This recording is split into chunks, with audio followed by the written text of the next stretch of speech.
चलिए हम देखते हैं जीव विज्ञान के एनसीईआरटी क्लास 11 के तीसरा इकाई है और इस इकाई में हम चैप्टर 8, 9 और 10 पढ़ेंगे और इसमें कोशिका संरचना एवं कार्य के बारे में देखेंगे। तो जीव विज्ञान जीवित जीवों का अध्ययन है और उनके स्वरूप एवं आकृति का विस्तृत विवरण ही सहज उनकी विविधताओं को प्रस्तुत करता है। कोशिका सिद्धांत या परिकल्पना इस विविध स्वरूपों में निहित एकत्व को इंगित करता है, अर्थात जीवन के सभी स्वरूप में कोशिकीय संगठन बताता है और इस खंड में दिए गए अध्यायों के अंतर्गत कोशिका संरचना तथा विखंडन द्वारा कोशिका वृद्धि का एक वर्णन प्रस्तुत किया गया है। इसके साथ ही कोशिका सिद्धांत जीवन प्रत्याभासों अर्थात शरीर वैज्ञानिक और व्यवहारिक प्रक्रमों का रहस्य का बोध भी पैदा करता है। यह रहस्य जीवित प्रतिभासों की कोशिकीय संगठन की अखंडता की आवश्यकता थी, जिससे प्रदर्शित और अवलोकित किया गया। शरीर विज्ञान एवं व्यवहारिक प्रक्रमों को समझने में अध्ययन करने के लिए कोई भी व्यक्ति को भौतिक रासायनिक उपागम अपनाना है और तथा परीक्षण हेतु कोशिका मुक्त प्रणाली इस्तेमाल करना पड़ता है और यह उपागम हमें आणविक भाषा में विभिन्न प्रक्रमों को वर्णित करने की युग बनाता है। यह उपागम जीवित ऊतकों में तत्वों एवं युग के विश्लेषण द्वारा उपस्थित होता है। इसमें हमें पता लगता है कि एक जीवित जैविक में किस प्रकार के कार्बनिक यौगिक उपस्थित हैं। अगले चरण में यह प्रश्न पूछा जा सकता है कि कोशिका के अंदर ये यौगिक क्या कर रहे हैं और किस प्रकार से ये संपूर्ण शरीर विज्ञान प्रक्रम जैसे कि पाचन, उत्सर्जन, स्मरण, सूक्ष्म सुरक्षा, पहचान आदि करते हैं। दूसरे शब्दों में हम प्रश्न का उत्तर देते हैं कि समस्त शरीर वैज्ञानिक प्रक्रमों का अणु आधार क्या है। यह किस बीमारी के दौरान प्रकट असामान्य प्रक्रमों को भी स्पष्ट कर सकता है और जीवित जैविकों के इस भौतिक रसायन उपागमों को समझने एवं अध्ययन की प्रक्रिया न्यूनीकरण जीव विज्ञान कहलाती है। यहाँ हम जीव विज्ञान को समझने के लिए भौतिक एवं रसायन शास्त्र की तकनीकों एवं संकल्पना का उपयोग भी किया जा सकता है और इस खंड के अध्याय 9 में जैव अणु का संक्षिप्त विवरण भी प्रदान किया गया है। G.N. रामाचंद्रन प्रोटीन संरचना के क्षेत्र में एक ये वैज्ञानिक हैं। इन्होंने एक उत्कृष्ट व्यक्तित्व थे तथा Madras school of formulation analysis of biopolymer के स्थापक थे और सन 1954 में नेचर में प्रकाशित कोलाजेन के तिहरी कुंडलित संरचना की खोज तथा रामचंद्र प्लॉट के उपयोग में प्रोटीन के बहुलक के विश्लेषण से संरचनात्मक जीव विज्ञान के क्षेत्र में उन्हें सर्वोत्कृष्ट उपलब्धि प्राप्त हुई और इनका जन्म 8 अक्टूबर 1922 को दक्षिण भारत के समुद्र तटीय क्षेत्र कोचीन के निकट एवं गांव में हुआ था और इनके पिता एक स्थानीय कॉलेज में गणित के प्रोफेसर थे। अतः रामचंद्र की गणित के प्रति रुचि पैदा करने में उनका पर्याप्त प्रभाव था और अपने स्कूल शिक्षक पूरी इनकी स्कूली शिक्षा पूरी करने के उपरांत मद्रास विश्वविद्यालय से भौतिक शास्त्र में BSc ऑनर्स की सर्वोच्च स्थान प्राप्त की और जब इन्होंने 1949 में कैम्ब्रिज विश्वविद्यालय JPhD के उपाधि प्राप्त की और जब ये कैम्ब्रिज विश्वविद्यालय में थे तब इनकी मुलाकात लाइनस पाउलिंग से हुई थी तथा ये इंग्लिश का शायद ए है हेलिक्स तथा बी सीट संरचना के मॉडल पर प्रकाशित कार्य से बहुत प्रभावित थे और जो ये दिया गया है अक्षर उससे बहुत प्रभावित थे और जिससे ये कोलेजन की संरचना को हल करने की ओर अपना ध्यान खींचा था और ये 78 वर्ष की आयु में 7 अप्रैल 2001 को स्वर्गवासी हुए थे। देखते हैं चैप्टर 8 देखते हैं कोशिका जीवन की इकाई देखते हैं और इसमें हम पढ़ेंगे कोशिका क्या है, कोशिका सिद्धांत के बारे में जानेंगे और कोशिका का समग्र अध्ययन के बारे में जानेंगे। उसके बाद हम जानेंगे प्रोकैरियोटिक कोशिकाएं के बारे में, उसके बाद यूकैरियोटिक कोशिकाएं के बारे में देखेंगे। जब आप अपने चारों तरफ देखते हैं तो जीव और निर्जीव वो दोनों को पाते हैं और आप अवश्य आश्चर्य करते होंगे कि करते होंगे और अपने आप से पूछते होंगे कि ऐसा क्या है। जिस प्रकार जीव कहलाते हैं और निर्जीव जीव नहीं हो सकते, इस जिज्ञासा का उत्तर तो केवल यही हो सकता है कि जीवन की आधारभूत इकाई जीव कोशिका की उपस्थिति एवं अनुपस्थिति है।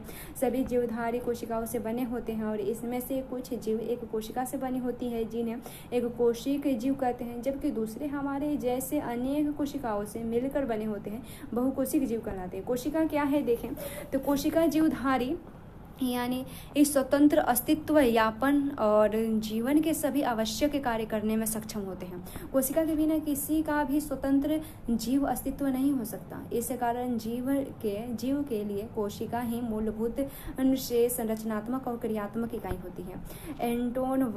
एंटोन वान एलुवेनहॉक ने पहली बार इस कोशिका को देखा और इसका वर्णन किया था।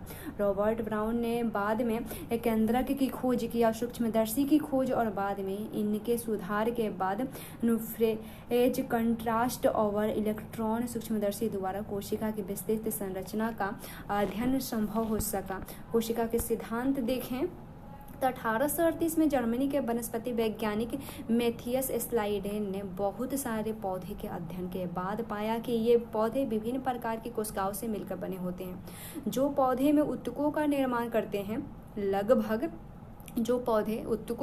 करते हैं वे लगभग इसी समय 1839 में एक ब्रिटिश प्रणाली वैज्ञानिक थियोडोर स्वान ने विभिन्न जंतु कोशिकाओं के अध्ययन के बाद पाया कि कोशिकाओं के बाहर एक पतली परत मिलती है जिसे आजकल जीवद्रव्य झिल्ली कहते हैं। और इस वैज्ञानिक ने पादप ऊतकों के अध्ययन के बाद पाया कि पादप कोशिकाओं में कोशिका भित्ति मिलती है जो इसकी विशेषता है और उपयुक्त आधार पर स्वान में अपनी परिकल्पना रखते हुए बताया कि प्राणियों और वनस्पतियों का शरीर कोशिकाओं और उनके उत्पाद से मिलकर बनता है।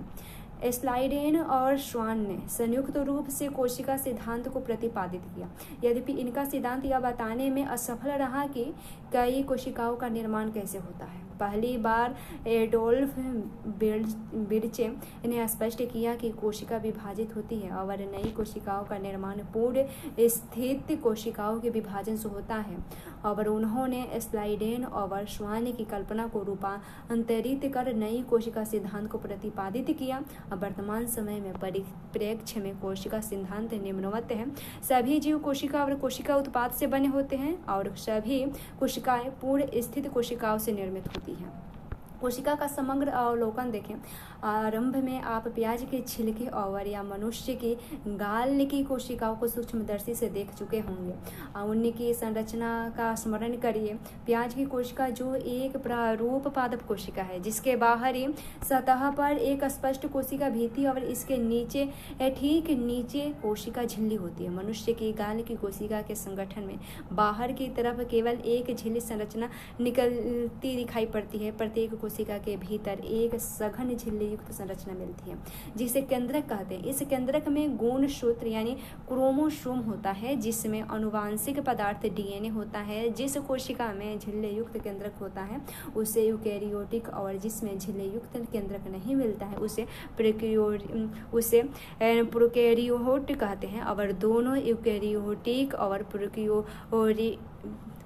प्रोकैरियोटिक कोशिकाओं के इसके आयतन को घेरे हुए एक अर्धतल अवयव मिलते हैं जिसे कोशिका द्रव्य कहते हैं। और दोनों पादप और जंतु कोशिकाओं में कोशिकीय क्रियाओं होती। कोशिका द्रव्य एक प्रमुख स्थल होता है। कोशिका की जीव अवस्था संबंधी विभिन्न रासायनिक अभिक्रियाएं यही संपन्न होती हैं। यूकेरियोटिक कोशिका में केंद्रक के अतिरिक्त अन्य झिल्ली युक्त विभिन्न संरचनाएं मिलती है जो कोशिकांग कहलाती है, जैसे अंतःप्रद्रवी जालिका यानी एंडोप्लाज्मिक रेडिकुलम, सूत्रकणिकाएं यानी माइटोकॉन्ड्रिया और सूक्ष्म कणिकाएं यानी माइक्रोबॉडी, गाल्जिशा मिश्र लैनकाएं यानी लाइसोसोम और रसधानी। प्रोकैरियोटिक कोशिका में झिल्ली युक्त कोशिकाओं का अभाव होता है। यूकेरियोटिक और प्रोकैरियोटिक दोनों कोशिकाओं में झिल्ली रहित अंगक राइबोसोम मिलते हैं और कोशिका के भीतर राइबोसोम केवल कोशिका द्रव्य में नहीं बल्कि दो अंगों को यानी हरित लवक यानी पौधे में और सूत्र कर्णिका में और खुरदरी अंतर्द्रवी जलिका में भी मिलती है। जंतु कोशिकाओं में झिल्ली रहित तारकाय केंद्र के जैसे अन्य अंगक मिलते हैं जो कोशिका विभाजन में सहायक करते हैं और कोशिकांग माप आकार और कार्य की दृष्टि से काफी भिन्न होती है। उदाहरण के लिए यहाँ पर चित्र 8.1 दिया गया है। यहाँ पे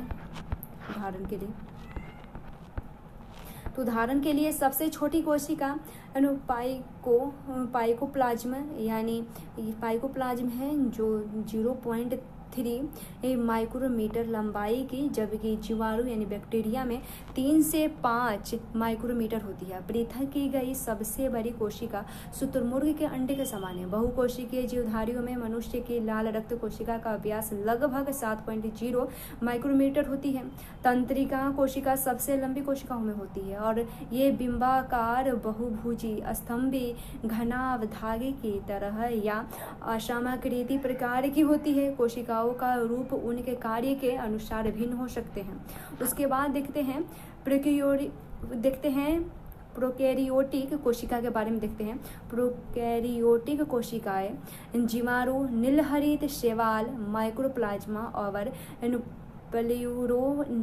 प्लेयूरो निमोनिया सम जीव मिलते हैं और इनको शॉर्टकट में PPLO कहते हैं। सामान्यतया ये यूकेरियोटिक कोशिकाओं से बहुत छोटी होती है और काफ़ी तेजी से विभाजित होती है। चित्र में यहाँ दिया गया है यह और माप का आकार काफ़ी भिन्न भी होता है। इसमें जीवाणु के 4 मूल आकार होते हैं, डंडाकार यानी बेसिलर, गोलाकार यानी कोकस, कोषाकार यानी विब्रो और सर्पिलाकार यानी स्पाइरल। प्रोकैरियोटिक कोशिका का मूलभूत संगठन आकार और कार्य से में भिन्नता के बावजूद एक सा होता है। सभी प्रोकैरियोटिक में कोशिका भित्ति होती है जो कोशिका झिल्ली से घिरी होती है, केवल माइक्रोप्लाज्मा को छोड़कर। कोशिका में साइटोप्लाज्मा एक तरल मैट्रिक्स के रूप में भरा होता है और इसमें कोई स्पष्ट विभेदित केंद्रक नहीं पाया जाता। आनुवांशिक पदार्थ मुख्य रूप से नग्न और केंद्रक झिल्ली द्वारा परिबद्ध नहीं होते हैं। जीनोमिक DNA के अतिरिक्त यानी एकल गुणसूत्र या गोलाकार DNA जीवाणुओं में सूक्ष्म DNA वृत्त जीनोमिक DNA के बाहर पाए जाते हैं और इन DNA वृत्तों को प्लाज्मिड कहते हैं। ये प्लाज्मिड DNA जीवाणुओं में विशिष्ट समलक्षणों को बताते हैं। उनमें से एक प्रतिजीवी के प्रतिरोधी होते हैं। आप उच्च कक्षाओं में पढ़ेंगे प्लाज्मिड DNA वृत्त जीवाणुओं का बाहरी DNA के साथ रूपांतरण के प्रबोधन हेतु उपयोग होती है और केंद्रक झिल्ली यूकेरियोटिक में पाई जाती है। राइबोसोम के अलावा प्रोकैरियोटिक में यूकेरियोटिक अंगक नहीं पाए जाते हैं और प्रोकैरियोटिक में कुछ विशेष प्रकार के अंतर्विष्ट मिलते हैं। प्रोकैरियोटिक की यह विशेषता कि उनके कोशिका झिल्ली एक विशिष्ट विभेदित आकार में मिलती है जिसे मेसोसोम कहते हैं और ये तत्व कोशिका झिल्ली अंतर्वलन होते हैं। कोशिका आवरण और इसके रूपांतरण देखें। अधिकांश प्रोकैरियोटिक कोशिकाएं विशेषकर जीवाणु कोशिकाओं में एक जटिल रासायनिक कोशिकाएं आवरण मिलता है। इनमें कोशिका आवरण दृढ़ता पूर्वक बंध कर 3 स्तरीय संरचना बनाते हैं, जैसे बाह्य परत ग्लाइकोकेलिक्स, जिसके पश्चात क्रमशः कोशिका भित्ति एक जीवद्रव्य झिल्ली होती है। यद्यपि आवरण के प्रत्येक परत पर का कार्य भिन्न है, पर यह 3 मिलकर एक सुरक्षा इकाई बनाते हैं। जीवाणुओं को उनकी कोशिका आवरण में विभिन्नता और ग्राम द्वारा विकसित अभिरंजन विधि के प्रति विभिन्न व्यवहार के कारण 2 श्रेणियों में वर्गीकृत किया जाता है। जैसे जो ग्राम अभिरंजित होते हैं उससे ग्राम धनात्मक एवं अन्य जो अभिरंजित नहीं होते हैं उससे ग्राम ऋणात्मक कहते हैं। ग्लाइको के लेक्स विभिन्न जीवाणुओं में संरचना और मोटाई में भिन्न होती है। कुछ के यह ढीली आच्छादित होती है जिससे अवपंक गर्त कहते हैं, और दूसरे में यह मोटी और कठोर आवरण के रूप में हो सकती है जिसे हम संपुटिका यानी कैप्सूल कहते हैं। कोशिका भित्ति कोशिका के आकार को निर्धारित करती है और वह सशक्त संरचनात्मक भूमिका प्रदान करती है जो जीवाणुओं को फटने तथा निपातित होने से बचाती है। जीवद्रव्य झिल्ली का प्रकृति में वर्णनात्मक होती है और इसके द्वारा कोशिका बाह्य वातावरण से संपर्क बनाए रखने में सक्षम होती है। संरचना अनुसार यह झिल्ली यूकेरियोटिक झिल्ली जैसी होती है। एक विशेष झिल्लीमय संरचना को जीव द्रव्य झिल्ली के कोशिका में फैलाव से बनाती है जो वो मिसोजोम कहते हैं, और यह फैलाव पुटिका नलिका एवं पटलिका के रूप में होती है। यह कोशिका भित्ति निर्माण डीएनए प्रतिकूल और उसके संतति कोशिका के वितरण को सहायता देती है। या श्वसन स्रावी प्रक्रिया जीव द्रव्य झिल्ली के पृष्ठ क्षेत्र एंजाइम मात्रा को बढ़ाने में भी सहायता करती है। कुछ प्रोकैरियोटिक जैसे नीलहरित जीवाणु के कोशिका द्रव्य में झिल्लीमय विस्तार होता है और जिससे बर्ड की लवक कहते हैं, इसमें बरक पाए जाते हैं। जीवाणु कोशिका चलायमान अथवा अचलायमान होती है। यदि वह चलायमान हो तो उसमें कोशिका भित्ति जैसे पतली संरचना मिलती है जिसे कशाभिका कहते हैं, और जीवाणुओं में कोशिका भेग की संख्या और विन्यास का क्रम में भिन्न होता है। जीवाणु कोशिका यानी फ्लैजिलम है और 3 भाग में ये बटा होता है। तंतु, अंकोश और आधारीय शरीर। तंतु कशाभिका का सबसे बड़ा भाग है और यह कोशिका सतह से बाहर की ओर फैला हुआ है। जीवाणु के सतह पर पाई जाने वाली संरचना रोम और झालर इतनी गति में सहायता नहीं होती है, और रोम लंबी नलिकाकार संरचना होती है जो विशेष प्रोटीन की बनी होती है। झालर लघु शुक जैसे तंतु है जो कोशिका के बाहर प्रवर्धित होती है। कुछ जीवाणुओं में यह उनको पानी की धारा में पाई जाने वाली चट्टानों और पोषक ऊतकों में चिपकने में सहायता प्रदान करती है। उसके बाद हम देखें राइबोसोम और अंतर्वेष्ट पिंड के बारे में देखें तो प्रोकैरियोटिक में राइबोसोम कोशिका की जो द्रव्य झिल्ली से जुड़े होते हैं। ये 15 से 20 नैनोमीटर आकार की होती है और दो उप इकाइयों में 500 एस और दो उप इकाइयों में 50 एस और 30 एस की बनी होती है जो आपस में मिलकर 70 एस प्रोकैरियोटिक राइबोसोम बनाते हैं। राइबोसोम के ऊपर प्रोटीन संश्लेषित होते हैं और बहुत से राइबोसोम एक संदेशवाहक RNA से संबंध होकर एक श्रृंखला बनाते हैं जिसे बहुराइबोसोम अथवा बहुसूत्र कहते हैं। बहुसूत्र का राइबोसोम संदेशवाहक RNA से संबंध होकर प्रोटीन निर्माण में भाग लेते हैं। अंतर्वेष्ट पिंड के देखें तो प्रोकैरियोटिक कोशिका से में बचे हुए पदार्थ कोशिका द्रव्य में अंतर्वेष्ट पिंड के रूप में संचित होते हैं। ये झिल्ली द्वारा घिरे नहीं होते हैं एवं कोशिका द्रव्य में स्वतंत्र रूप से होते हैं। उदाहरण के लिए फास्फेट कणिकाएं, फाइसिन कणिकाएं और ग्लाइकोजन कणिकाएं जैसे ये रसधानी नील हरित बैंगनी और हरित प्रकाश संश्लेषण जीवाणुओं से मिलते हैं।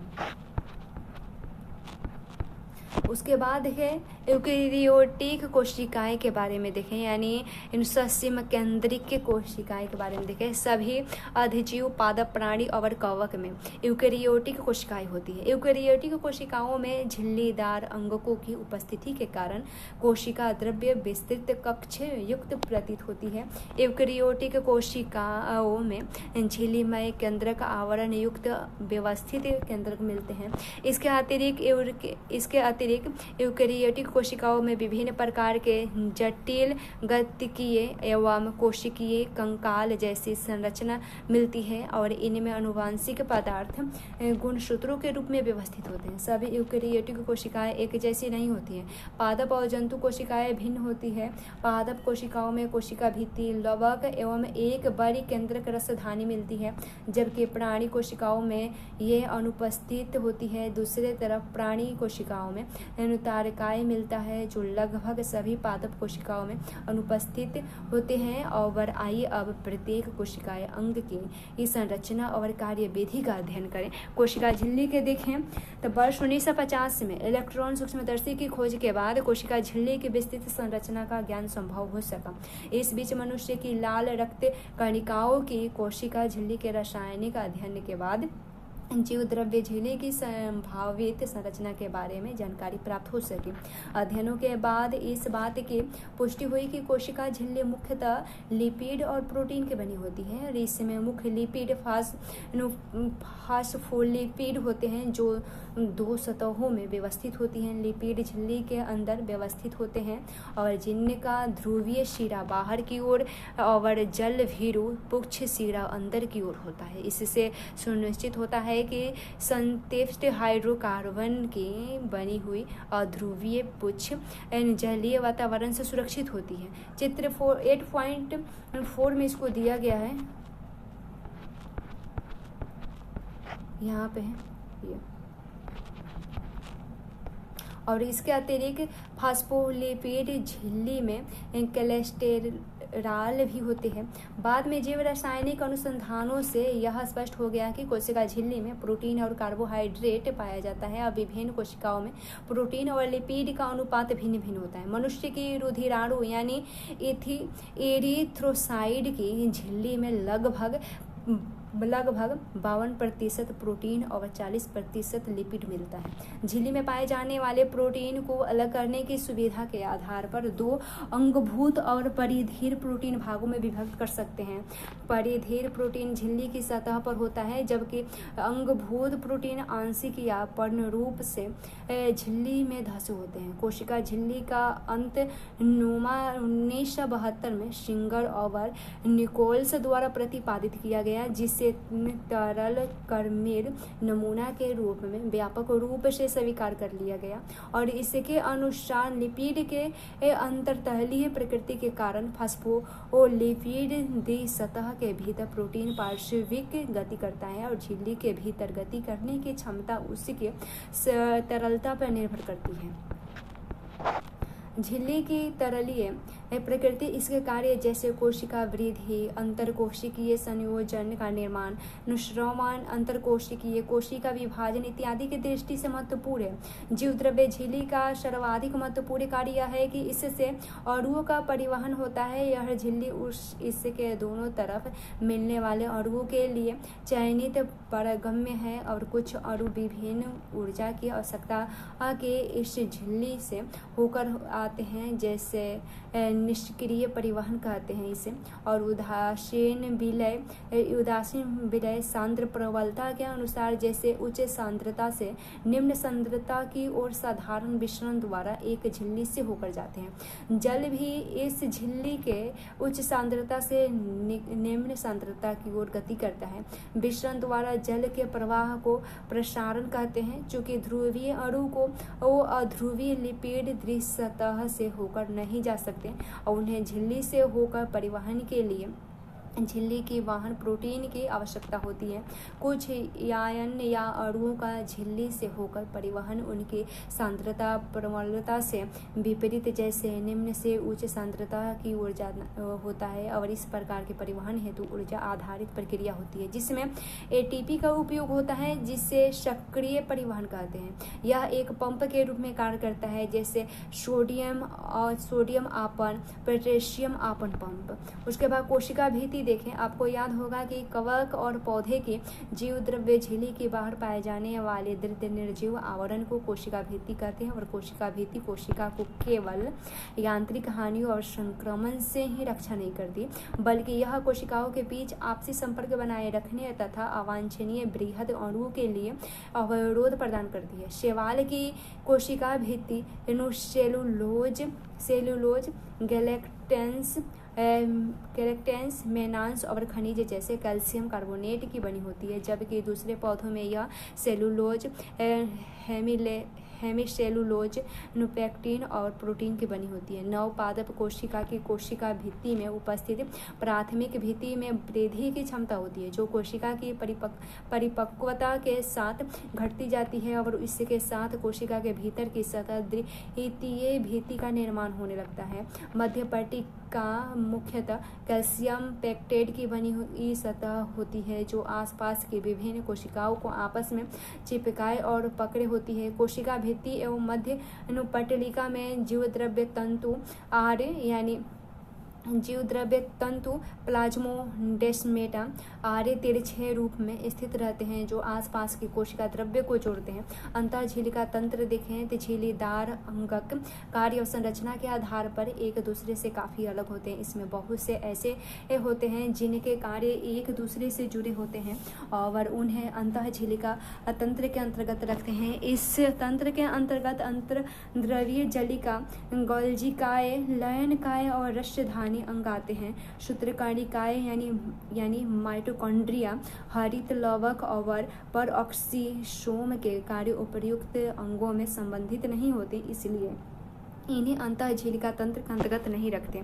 उसके बाद देखते हैं अंतर्द्रवीय जलिका। देखें तो इलेक्ट्रॉन सूक्ष्मदर्शी से अध्ययन के पश्चात यह पता चलता है कि यूकेरियोटिक कोशिका के कोशिका द्रव्य में चपके आपस में जुड़े थैली युक्त छोटी नलिकावत जलिका तंत्र बिखरा रहता है, जिससे अंतर्द्रवीय जलिका कहते हैं।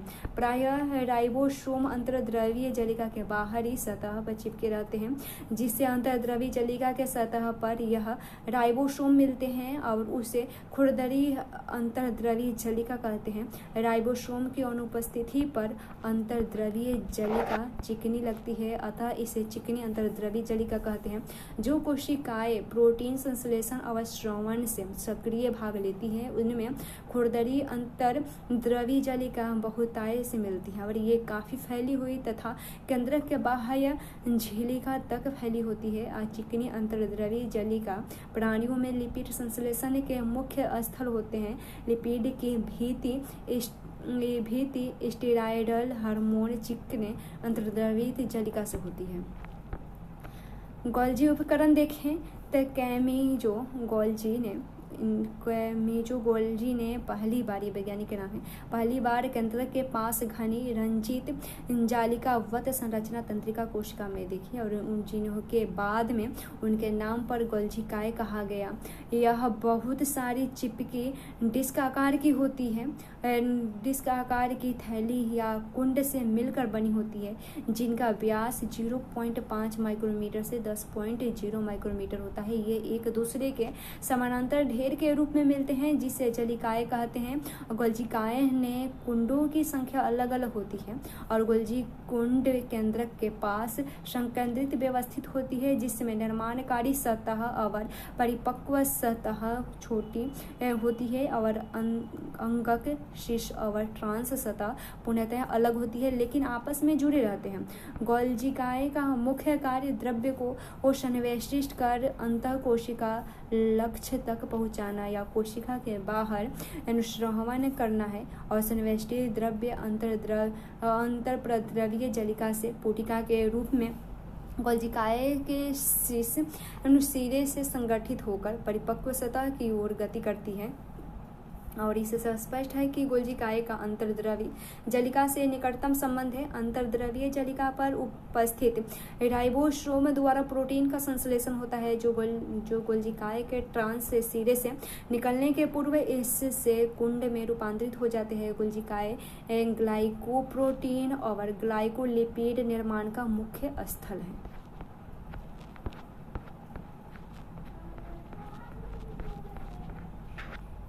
यह चित्र है गोल्जी उपकरण का, ये चित्र है। उसके बाद देखें लयन काय यानी लाइसोसोम के बारे में देखें। यह झिल्ली पोटी का संरचना होती है जो संवेष्ट अन्य विधि द्वारा गोल्जिकाय से बनते हैं और पृथकीकृत लयनकाय पोटिकाओं में सभी प्रकार के जल अपघटकीय एंजाइम यानी जैसे हाइड्रोलेजेज, लाइपेसेज, प्रोटोएसेज और कार्बोहाइड्रोजेज हैं से इनसे मिलती है, इन सबसे मिलती है और जो वो अम्लीय परिस्थितियों में सर्वाधिक सक्रिय होती है। और ये enzyme carbohydrate, protein, lipid, nucleic अम्ल आदि के पाचन में सक्षम है। उसके बाद रसधानी के बारे में देखें तो कोशिका द्रव्य में झिल्ली द्वारा घेरी जगह को रसधानी कहते हैं। इसमें पानी, रस, उत्सर्जित पदार्थ और अन्य उत्पादन जो कोशिका के लिए उपयोगी नहीं होते हैं इसमें भी मिलते हैं और उपयोगी नहीं होते हैं, इसमें मिलते हैं। और रसधानी एकल झिल्ली से आवृत होते हैं जैसे टोनोप्लास्ट कहते हैं। पादप कोशिकाओं में यह कोशिका का 90% स्थान घेरता है। पौधे में बहुत से आयतन और दूसरे पदार्थ सांद्रता प्रवणता से विपरीत टेफेनोल प्लास्ट से होकर रसधानी में अभिगमित होते हैं और इस कारण से इसी की सांद्रता रसधानी में कोशिका द्रव्य की अपेक्षा काफ़ी अधिक होती है। अमीबा में संकुचनशील रसधानी उत्सर्जन के लिए महत्वपूर्ण है और बहुत सारी कोशिकाओं जैसे अधजीव में खाद्य रसधानी का निर्माण खाद्य पदार्थों को निकलने के लिए होता है। उसके बाद सूत्रकणिका देखें यानी माइटोकॉन्ड्रिया के बारे में देखें। सूत्रकणिका को जब तक विशेष रूप से अभिरंजित नहीं किया जाता तब तक सूक्ष्मदर्शी द्वारा इसे आसानी से देखा नहीं जा सकता। प्रत्येक कोशिका में सूत्रकणिका की संख्या भिन्न होती है। यह उसकी कार्यकीय सक्रियता पर निर्भर करती है। ये आकृति और आकार से भिन्न होती है। यह तस्तरी नुमा बेलनाकार आकृति की होती है जो 1.0 से 4.1 माइक्रोमीटर लंबी और 0.2 से 1 माइक्रोमीटर यानी औसत 0.5 माइक्रोमीटर व्यास की होती है। और सूत्रकारिका एक और दोहरी झिल्ली युक्त संरचना होती है जिसकी बाहरी झिल्ली और भीतरी झिल्ली इसकी अवकाशिका को दो स्पष्ट जलीय कक्षों यानी जैसे बाह्य कक्ष और भीतरी एक कक्ष में विभाजित करती है। भीतरी कक्ष जो घने और सामंगी पदार्थ से भरा होता है और उसके बाद आधात्री यानी मैट्रिक्स कहते हैं इसे। बाह्य कला सूत्रकारिकाओं की बाह्य सतत सीमा बनाती है। इससे कि अंतःझिल्ली कई आधात्री की तरह अंतर्वलन बनाती है जिसे क्रिस्टी कहते हैं और क्रिस्टी इसके क्षेत्रफल को बढ़ाते हैं। इसके दोनों झिल्लियों में इसमें संबंधित विशेष एंजाइम मिलते हैं जो सूत्रकणिका के कार्य से संबंधित है। सूत्रकणिका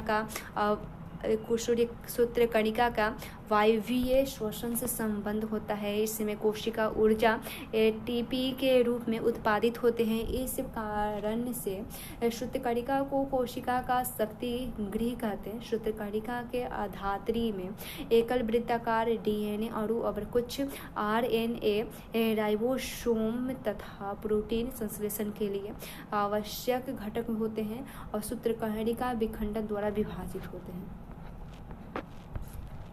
लवक देखें यानी प्लास्टिड देखें तो लवक सभी पादप कोशिकाओं एवं कुछ प्रोटोजोआ जैसे युगलीना से मिलते हैं और ये आकार में बड़े होने के कारण सूक्ष्मदर्शी से आसानी से दिखाई पड़ते हैं। इसमें विशिष्ट प्रकार के वर्णक मिलने के कारण पौधे भिन्न भिन्न रंग के दिखाई देते हैं। विभिन्न प्रकार के वर्णकों के आधार पर लवक कई तरह के होते हैं जैसे हरित लवक, वर्णी लवक और अवर्णित लवक। हरित लवकों में पर्णहरित लवक और कैरोटीनाइड लवक मिलते हैं वर्णक मिलते हैं जो प्रकाश संश्लेषण के लिए आवश्यक प्रकाशीय ऊर्जा को संचित रखने का कार्य करते हैं। वर्णित लवकों में वसा विलय कैरोटीनाइड वर्णक जैसे कैरोटीन, जैथोफिल और अन्य दूसरे मिलते हैं। इसके कारण पादपों में पीले, नारंगी और लाल रंग दिखाई पड़ते हैं।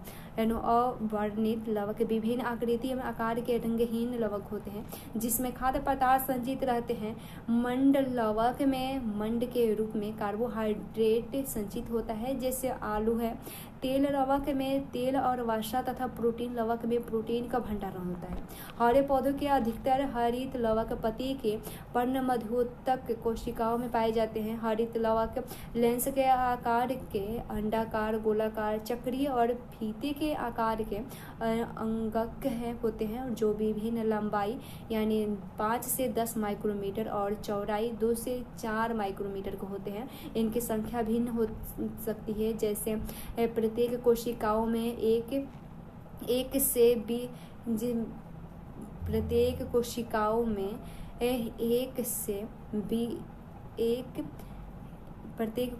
में एक क्लेमाइडोमोनास हरित शैवाल से 20 से 40 प्रति कोशिका पर्णमध्योतक कोशिका से हो सकती है। सूत्रकाणिकाओं की तरह हरित लवक द्विझिल्लिका युक्त होते हैं। उपर्युक्त दो में से इसकी भीतरी लवक झिल्ली अपेक्षाकृत कम पारगम्य होती है। हरित लवक के अंतः झिल्ली से घिरे हुए भीतर के स्थान को पीठिका यानी स्ट्रोमा कहते हैं और पीठिका में चपके झिल्ली युक्त थैली जैसी संरचना गठित होती है जिससे थाइलेकोइड कहते हैं और थाइलेकोइड को के चपटे की भांति ढेर के रूप में मिलते हैं जिसे ग्रेना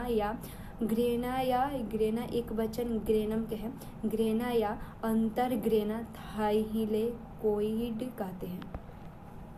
यह चित्र 8.8 में हरित लवक का अनुभागीय दृश्य को यहाँ दिया गया है।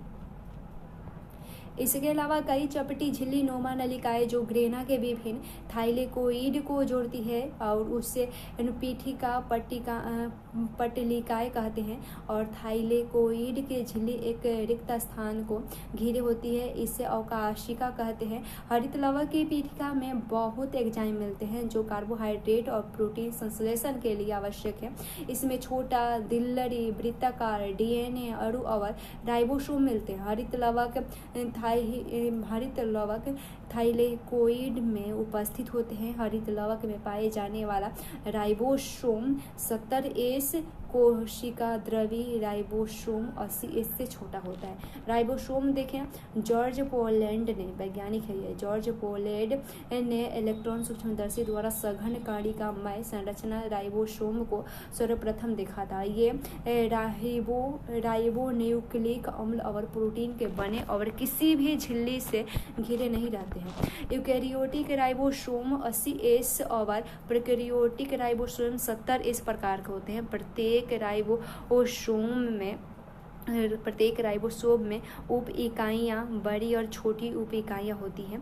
यहाँ पर एस को अनुश्वेद वर्ग इकाई के रूप में दर्शाया गया है और इसमें अवसादन गुणांक को प्रदर्शित करता है ये, और यह उपरोक्त रूप में आकार और घनत्व को व्यक्त करता है। दोनों 70S और 80S राइबोसोम 2 उप इकाइयों से बना होता है।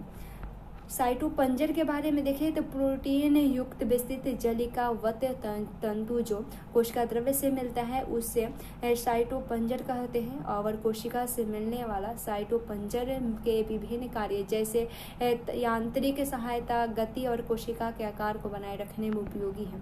उसके बाद पक्षमाभ और कशाभिका के बारे में देखें यानी सिलिया तथा फ्लैजिला के बारे में देखें। पक्षमाभिकाय यानी एक वचन पक्षमाभ के और कोशिका अभिकाय यानी एक वचन कोशिभिका के। रोम संदृत कोशिकाएं झिल्ली पर मिलने वाले अपवृद्धि है और पक्षमाभ एक छोटी संरचना चंपू की तरह कार्य करती है, जो कोशिका को या उसके चारों ओर मिलने वाले द्रव्य की गति के सहायक है। और कशाभिका अपेक्षाकृत लंबे और कोशिका की गति में सहायक है। प्रोकैरियोटिक जीवाणु में पाई जाने वाली कशाभिका संरचनात्मक रूप में कैरियोटिक कशाभिका से भिन्न होती है। और इलेक्ट्रॉन सूक्ष्मदर्शी अध्ययन से पता चलता है कि पक्षमाभ और कशाभिका जीव द्रव्य झिल्ली से ढके होते हैं और इनके कोर को अक्षसूत्र कहते हैं, जो कई सूक्ष्म नलिकाओं का बना होता है, जो लंबे अक्ष के समानांतर स्थित होता है। अक्षसूत्र के केंद्र में एक जोड़ा सूक्ष्म नलिका मिलती है, जो 9 और दृक् अरीय परिधि की ओर व्यवस्थित सूक्ष्म नलिकाएं होती हैं। अक्षसूत्र के सूक्ष्म नलिकाओं की ऐसी व्यवस्था को 9+2 प्रणाली कहते हैं। और चित्र को 8.10 में दर्शाया गया है यहाँ पे। और केंद्रीय नलिका सेतु द्वारा जुड़े हुए ऐसे केंद्रीय आवरण द्वारा ढके होते हैं, जो परिधीय दृक् के प्रत्येक नलिका को अरीय दंड द्वारा जोड़ते हैं। और इस प्रकार 9 अरीय तान यानी इन छड़ बनाती है और परिधीय दृक् सेतु द्वारा आपस से जुड़े होते हैं। दोनों पक्षमाभ और कशाभिका तारक केंद्र सदृश संरचना से बाहर निकलते हैं, जिसे आधारिकाएं कहते हैं। उसके बाद देखें तारकाकाय और तारक केंद्रक के बारे में देखें, यानी सेंट्रोसोम तथा सेंट्रियोल के बारे में देखें। तारकाकाय वह अंगक है जो 2 बेलनाकार संरचना से मिलकर बना होता है, जिसे तारक केंद्र कहते हैं। यह अक्रिस्टलीय परिकेंद्रक द्रव्य से घिरा होता है। दोनों तारक केंद्र तारकाय में एक दूसरे से लंबवत स्थिर होते हैं और जिसमें प्रत्येक की संरचना बैलगाड़ी एक ही पहिए जैसी होती है। तारक केंद्रक संख्या में 9 समान दूरी पर स्थित परिधीय ट्यूबुलिन सूत्रों से बनी होती है। प्रत्येक परिधीय सूत्रक एक त्रिक होते हैं, पास के त्रिक आपस में जुड़े होते हैं। तारक केंद्र का अग्र भीतरी भाग प्रोटीन का बना होता है, जिसे धुरी कहते हैं। यह परिधीय त्रिक के नलिका से प्रोटीन के बने अरीय दंड से जुड़े होते हैं। तारक केंद्र पक्षमाभ और कशाभिका का आधारिकाएं बनता है और तर्क तंतु जंतु कोशिका विभाजन के उपरांत तर्कु उपकरण बनाता है। उसके बाद केंद्रक देखें, यानी न्यूक्लियस के बारे में देखें तो कोशिकीय अंगक केंद्र की खोज सर्वप्रथम रॉबर्ट ब्राउन ने 1831 के से पूर्व की थी। बाद में फ्लेमिंग ने केंद्रक से मिलने वाले पदार्थ को क्षारीय रंग से रंजित हो गया और उससे क्रोमोटीन का नाम दिया। अंतरकाल अवस्था केंद्रक यानी कोशिका केंद्रक जिसका विभाजन नहीं हो रहा है और अत्यधिक फैला हुई और विस्तृत केंद्रीय प्रोटीन तंतु की बनी होती है, जिसे क्रोमोटीन कहते हैं। केंद्रीय आधात्री में एक या अधिक गोलाकार संरचनाएं मिली है जिसे केंद्रक कहते हैं। चित्र पर यहाँ दिया गया है, यह है केंद्रक की संरचना। और इलेक्ट्रॉन सूक्ष्मदर्शी अध्ययन से यह स्पष्ट होता है कि केंद्र का आवरण 2 समानांतर झिल्लियों से बना होता है, जिसके बीच 10 से 50 नैनोमीटर का रिक्त स्थान पाया जाता है, जिसे परिकेंद्रकीय अवकाश कहते हैं। यह आवरण केंद्रक से मिलने वाले द्रव्य और कोशिका द्रव्य के बीच अवरोध का काम करता है। बाह्य झिल्ली समानांतर अंतर्द्रवीय जलिका से सतह रूप से जुड़ी होती है और इस पर राइबोसोम भी जुड़े रहते हैं। निश्चित स्थानों और केंद्रक आवरण छिद्र बनने के कारण विच्छिन्न हो जाता है और यह छिद्र केंद्रक आवरण की दोनों झिल्लियों के संलग्न से बनता है। इन झिल्लियों से होकर RNA और प्रोटीन और केंद्रक में कोशिका द्रव्य और कोशिका द्रव्य से केंद्रक की ओर आते जाते रहते हैं। और साधारणतया एक कोशिका में एक ही केंद्रक मिलता है, लेकिन ऐसा देखा गया है कि इनकी संख्या कभी कभी परिवर्तन भी होती रहती है। क्या आप कुछ जीवों का नाम बता सकते हैं जिनकी कोशिका में एक से अधिक केंद्रक मिलते हों? कुछ परिपक्व कोशिका केंद्रक रहित होते हैं, जैसे स्तनधारी जीवों के रक्ताणु और संवहनीय पौधे में चलनी नलिका कोशिका। क्या तुम मानते हो कि ये कोशिका जीवित है? केंद्रकीय आधात्री अवर या केंद्रक द्रव्य में केंद्रिक अवर क्रोमेटिन मिलते हैं और गोलाकार केंद्रक द्रव्य में पाया जाता है। केंद्रिका झिल्ली रहित और संरचना है जिसका द्रव्य केंद्रक के सतत संपर्क से रहता है और यह सक्रिय राइबोसोम RNA संश्लेषण हेतु स्थान होते हैं। जो कोशिकाएं अधिक सक्रिय रूप से प्रोटीन संश्लेषण करती है उनमें बड़े और अनेक केंद्रक मिलते हैं। आप याद करें कि अंतरावस्था केंद्रक में ढीली ढाली या स्पष्ट न्यूक्लियो प्रोटीन तंतुओं की जलिया का मिली होती है और जिससे क्रोमोटिन कहते हैं। अवस्थाओं और विभाजन के समय केंद्रक का स्थान और गुणसूत्र संरचना दिखाई पड़ती है। क्रोमोटिन में DNA तथा कुछ क्षारीय प्रोटीन होते हैं जिन्हें हिस्टोन कहते हैं और इसके अतिरिक्त उनमें इतर हिस्टोन और RNA भी मिलते हैं। मनुष्य की एक कोशिका में लगभग 2 मीटर लंबा DNA सूत्र 46 गुणसूत्र यानी 23 जोड़े में बिखरे होते हैं। आप गुणसूत्र में DNA का संश्लेषण यानी पैकेजिंग क्लास 12 में विस्तृत रूप से अध्ययन इसके बारे में करेंगे। गुणसूत्र सिर्फ विभाजक कोशिकाओं में दिखाई देते हैं। प्रत्येक गुणसूत्र में एक प्राथमिक संकर्ण मिलता है जिसे गुणसूत्र बिंदु यानी सेंट्रोमियर भी कहते हैं और इस पर बिंब आकार की संरचना मिलती है जिसे काइनेटोर कोर कहते हैं। और तारक काय गुणसूत्र के दोनों अद्रय गुणसूत्रों के एक बिंदु पर पकड़ कर रखना है और गुणसूत्र बिंदु की स्थिति के आधार पर गुणसूत्रों को 4 प्रक्रमों में विभाजित किया जा सकता है। मध्य केंद्रीय यानी मेंट्रासेंट्रिक गुणसूत्र में गुणसूत्र बिंदु गुणसूत्रों के बीचों बीच स्थित होता है जिससे गुणसूत्र की दोनों भुजाएं बराबर लंबाई की होती है। उप मध्य केंद्रिक यानी सब मेंट्रासेंट्रिक गुणसूत्र में गुणसूत्र बिंदु गुणसूत्र के मध्य से हटकर होता है जिसके परिणाम स्वरूप एक भुजा छोटी और एक भुजा बड़ी होती है। अग्र बिंदु यानी एक्रोसेंट्रिक गुणसूत्र में गुणसूत्र बिंदु इसके बिल्कुल किनारे पर मिलता है और जिससे एक भुजा अत्यंत छोटी और एक भुजा अत्यंत बहुत बड़ी होती है। जबकि अंतर केंद्रीय यानी फिबोसेंट्रिक गुणसूत्र में गुणसूत्र बिंदु गुणसूत्र के शीर्ष पर स्थिर होता है। सूक्ष्मकाय के बारे में देखें, माइक्रो बॉडी के बारे में देखें तो बहुत सारी झिल्ली आवरित सूक्ष्म थैलियाँ जिसमें विभिन्न प्रकार के एंजाइम मिलते हैं ये पौधे और जंतु कोशिकाओं में पाई जाती है। सारांश देखें तो सभी जीव कोशिका या कोशिका समूह से बने होते हैं। कोशिकाएं आकार और आकृति तथा क्रिया या कार्य की दृष्टि से भिन्न होती हैं। झिल्ली युक्त केंद्रक और अन्य अंगकों की उपस्थिति या अनुपस्थिति के आधार पर कोशिका या जीव को प्रोकैरियोटिक या यूकैरियोटिक नाम से जानते हैं और एक प्रारूपीय यूकैरियोटिक कोशिका केंद्रक और कोशिका द्रव्य से बना होता है। पादप कोशिका में कोशिका झिल्ली के बाहर कोशिका भित्ति पाई जाती है। जीव द्रव्य काला चयनित परागम्य होते हैं और बहुत सारे अणुओं के परिवहन में भाग लेती है। अंतर झिल्लिका तंत्र के अंतर्गत अंतर्द्रव्य झिल्लिका गल्जिकाय लयनकाय और रसधानी होती है। सारी कोशिकाएं अंगक विभिन्न एवं विशिष्ट प्रकार के कार्य करते हैं। पादप कोशिका में हरित लवक प्रकाश संश्लेषण के लिए आवश्यक प्रकाशीय ऊर्जा को संचित रखने का कार्य करते हैं।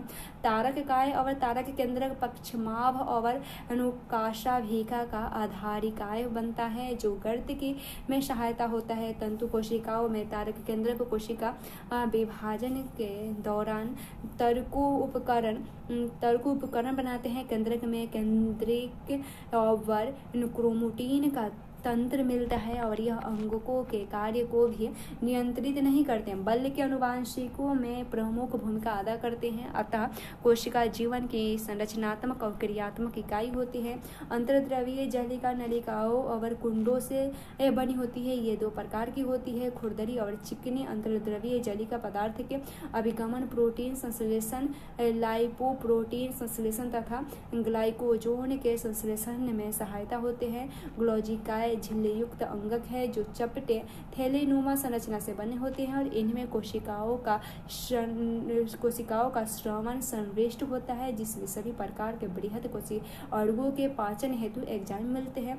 राइबोसोम प्रोटीन संश्लेषण में भाग लेते हैं और ये कोशिका द्रव्य में स्वतंत्र रूप से या अंतर्द्रव्यीय जलिका से संबंधित होते हैं और सूत्रकणिका अक्षिकारी फास्फोरिलीकरण तथा एंडीनोसिन ट्राइफॉस्फेट के निर्माण में सहायक होते हैं और ये दृक्क झिल्ली कृष्टि में अंतर्वलित होते हैं। लवक वर्णक युक्त अंगक है जो केवल पादप कोशिकाओं से मिलते हैं और ये दृक्क झिल्ली युक्त संरचना है। लवक के ग्रेना में प्रकाशीय अभिक्रिया तथा पीठिका में अप्रकाशीय अभिक्रिया संपन्न होती है। हरे रंगीन लवक वर्णक होते हैं और जिनमें कैरोटीन तथा जैथोफिल जैसे वर्णक मिलते हैं। पक्षमाव तथा कशाभिका कोशिका के गति में सहायता करते हैं। कशाभिका पक्षमाव के लंबे होते हैं।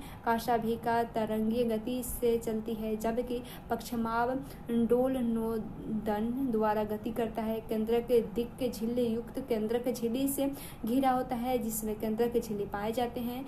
भीतरी झिल्ली केंद्रक द्रव्य और क्रोमैटिन पदार्थ को घेरे रखता है और प्राणी कोशिका से में तारक केंद्र युग्मित होता है जो एक दूसरे के लंबवत स्थित होते हैं।